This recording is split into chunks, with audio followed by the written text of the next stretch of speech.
In our last class we were talking about the turning effect of force or the moment of force, the torque, and at that time I mentioned that in reality, that is generally when we are dealing with real life examples, there is not just only one force, rather there are a couple of forces. So what is this couple? Remember if you that we took the example of a door and I said that if these are the hinges of the door and this is the knob of the door, there's a force acting along the knob, that's the line of action of force, and then there is a perpendicular distance between the line of action and the hinges, and the torque is cross product of this force with distance. But whenever there is a force, we cannot escape Newton's third law. It says that there will be a reaction force. So whenever you are generating or externally applying a force, there is also a reaction force in this direction. This is the reaction force acting at the hinge along the line of action. Similarly, if you take the example of that steering wheel that I was talking about, and if you are applying a force in this direction, trying to rotate it in the anti-clockwise manner, at the axis of rotation there is also another force, which is the reaction force. But since these reaction forces are acting along the axis of rotations, their torque, tau, which is F cross D, is 0, because this distance is equal to 0, it's along the axis. That is why we may not identify them, but they are still there.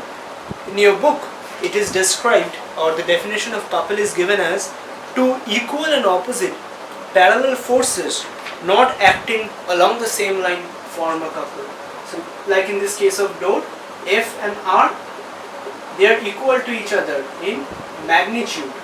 So, equal, opposite, this one is acting in this direction, reaction is acting in that direction, and parallel. So if this is force, then this will be reaction. They will be parallel.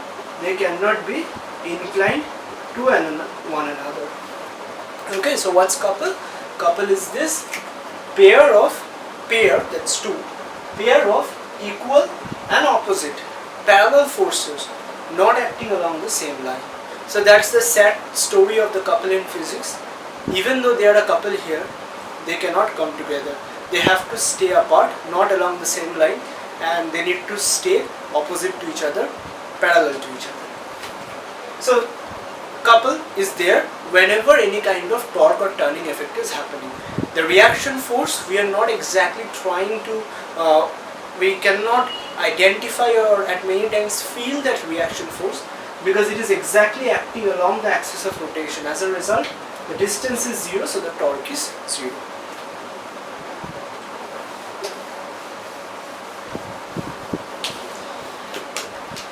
Now if this is my point of axis of rotation, and if this is the external force that I am applying, there will be, suppose, another force that is acting in this direction, force external too. So I missed saying one thing, that is, in couple, the examples in which we discussed, there was one external force and one reaction force. But it may happen that you yourself are producing both the external forces. Like if you are driving and you are holding the steering of the car, it's highly possible you are placing your hands on the rim and one hand is turning it in that side and one hand is turning it in this side. It's possible. No one will tell you that you have to drive it holding only one hand only. So you yourself can be the producer of these two forces. So what happens in this case? This is the line of action of the forces. This is one external force you are exerting, this is the other external force you are exerting. F2 is producing a reaction R2 in this direction, F1 is producing a reaction R1 in that direction. But since both the reaction forces, they are equal and opposite at the same point, therefore the net resultant force is 0, and since they are acting along the axis of rotation, the net torque is 0. Now if there are these two kind of forces which are say equal in magnitude to each other, that is F external 1 has the same magnitude as F external 2, and if this is the distance D, suppose this is D2 and this is D1, then what's the torque? One of the torque will be torque clockwise. Which will be the clockwise torque? The clockwise torque will be Alright, in this case both of them are rotating in the same direction, and that is anti-clockwise. So we need to take the anti-clockwise one.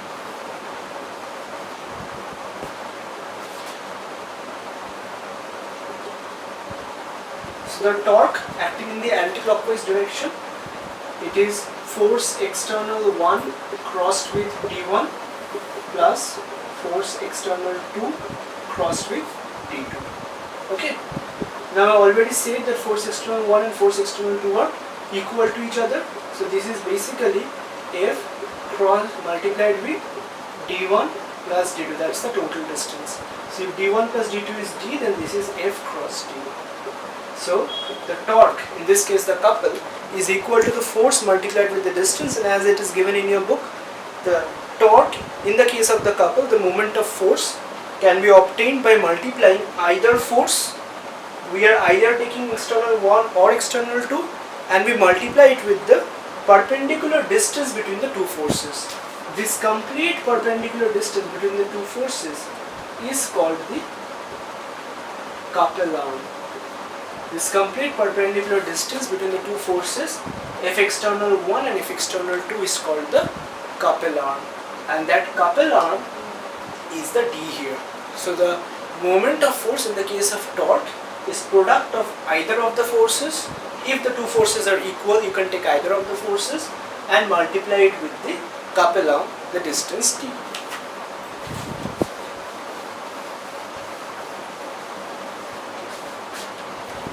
Now, when do we say that a body is in equilibrium? Well, equilibrium can be of two kinds. It can be either static equilibrium or it can be dynamic equilibrium. So what is the difference between static and dynamic? Suppose this is a table, and on the table there is lying a block. What are the forces acting on the block? From the center of mass or center of gravity of the block, there is the weight W equal to mg acting in the downward direction, and the surface, it exerts an equal and opposite reaction force.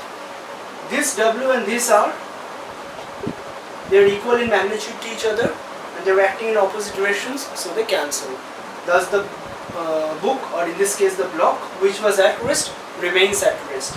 So static equilibrium basically means that if a body is at rest and it remains at rest even after application of all the forces, such that the sum total or the resultant of all the forces is 0, then we say that the body is in static equilibrium. And when do we say it's in dynamic equilibrium? Suppose there is a car that's moving on a road. The car is moving on the road. It already has a velocity v. Now if there are certain forces acting on the car, say a force F1 from this direction, F2 from this direction, F3 from this direction, and so on, and if the resultant of all these forces, no matter how many forces act on the body, the resultant of all these forces is again 0, such that the car continues to move with this velocity in the same direction as it was originally moving, we will say that the body is in dynamic equilibrium. So static equilibrium means body is initially at rest, I apply a certain number of forces whose resultant is 0, it remains at rest. And dynamic equilibrium means body is moving with a fixed velocity in a fixed direction, I apply a certain number of forces, resultant is 0, it continues to move in that direction. This is the basic difference between the two.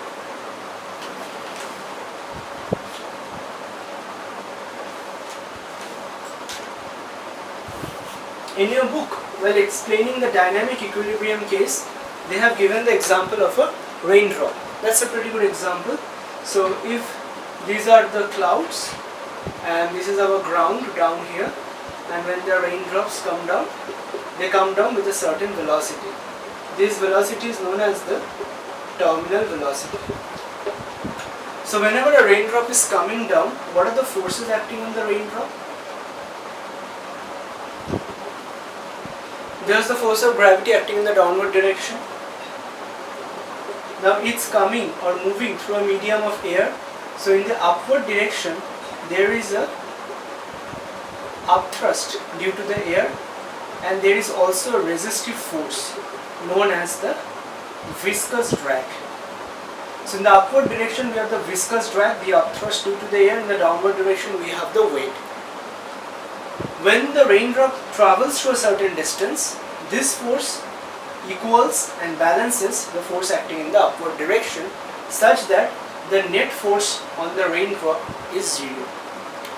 And in this state, the raindrop is in a case of a dynamic equilibrium. Whatever terminal velocity it has attained, it continues to travel with that terminal velocity. And this is very important because if this thing really didn't happen in nature, the velocity with which a raindrop would come to ground would be enormous. The clouds which are responsible for rain are the cumulonimbus clouds. These are the dark grey clouds you see in the atmosphere, in the sky before rain. These clouds on an average are at an altitude of 3.5 to 5 km from the ground. They are at this altitude. Let us take the lower limit of 3.5 kilometers. If you take d to be 3.5 km, you know a formula that v squared is u square plus 2gh. And what is u? Initial velocity of the raindrops is 0. So the final velocity is root over of 2 into 9.8 into the height, which is 3.5 kilometers. Calculate this value. It comes out to be around approximately 65 kilometers per hour. To give you an idea, 65 kilometers per hour is the average speed with which our local trains travel. So if there were no terminal velocity, if there were no viscous drag and no upthrust, the final velocity with which the raindrops would have reached the ground is 65 kilometers per hour. This is enough speed to just pass through you, to crush your brain. If it falls on you or falls on any surface, it would simply break that surface. So you see, after all, friction or viscosity, it does have its role in nature. Always frictionless mediums are not good. Even friction is necessary. Anyway, so this was the condition of a dynamic equilibrium. A raindrop that is in motion gets affected by a large number of forces. Its weight, the viscous drag, the upthrust, and even after all the forces, resultant effect on the raindrop is 0. So it comes down with a certain terminal velocity.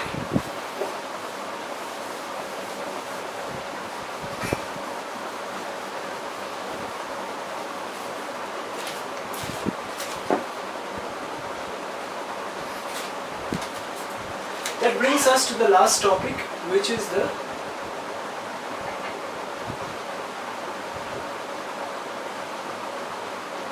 principle of moments. So what's the principle of moments? The description as given in the book says that according to the principle of moments in equilibrium, the sum total of the anti-clockwise moment is equal to the sum of the clockwise moments. That is the principle of moments. So let us take an example.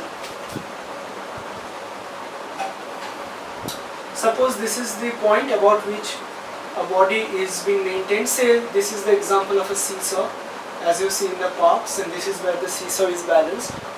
One boy sits here who has a weight W1, another boy sits here who has a weight W2. Suppose this distance is D1 and this distance is D2. Right?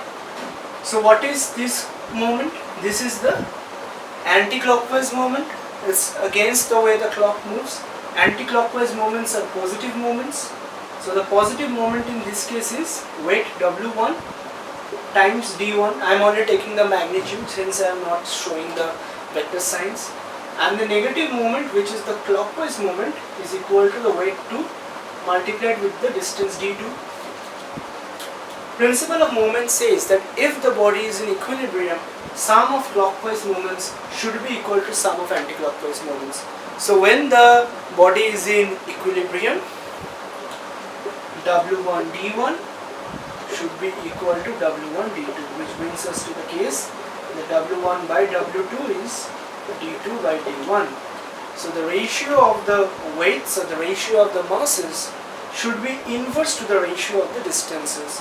So if W1 is greater than W2, the distance D1 should be smaller than D2. So if you are heavier, you should sit closer to the fulcrum, or in this case the point about which the seesaw is being balanced, and if you are lighter, you should sit farther so as to increase D2, right?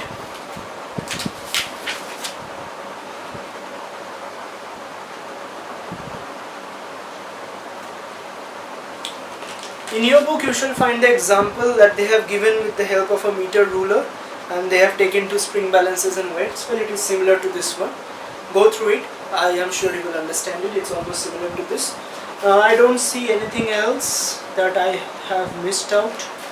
I hope I have covered everything in this unit. So that's it for the first unit. Go through it. If you have any doubts or if you think I have missed out something, you can let me know. And next we will be doing the conditions of the topics of center of gravity, then circular motion and so on. Till then, have a nice day.